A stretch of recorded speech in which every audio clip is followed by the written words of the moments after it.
They called it a bombing run, but the men in those B-29 seconds would remember it as something else entirely, the night the sky itself seemed to burn. Tokyo, March 1945. A city wrapped in silence, fog, and wooden streets that waited like kindling.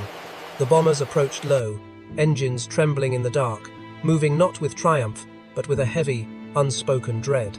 They had flown missions before cold steel, distant targets, quick flashes in the clouds. But this night felt different, heavier, close enough to see rooftops, close enough to hear their own fear.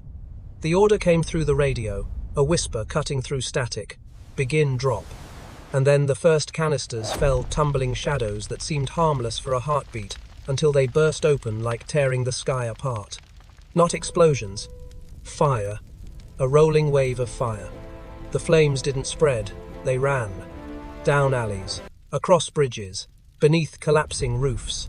A firestorm is not a blaze, it is a living thing. It pulls oxygen from the earth. It creates wind. It breathes. Men on the ground felt the air ripping past them, drawn into the inferno, a roar louder than any bomb ever built. From the bombers above, the sight didn't look real. A city made of light red, violent, swirling, pulling itself upward like a storm made of burning steel. The crew watched street grids vanish under a river of sparks. Entire districts glowed like molten metal.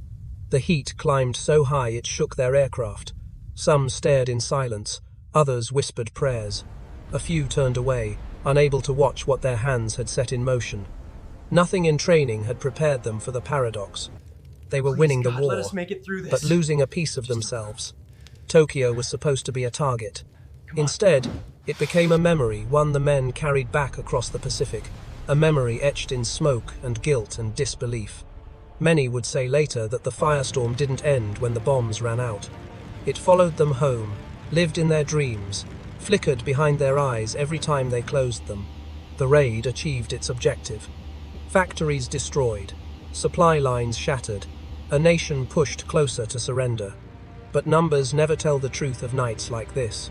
Because history records strategy. Soldiers remember the fire. And for one night in 1945, the fire consumed everything: the city, the sky, and the silence that used to live inside the men who watched Tokyo burn.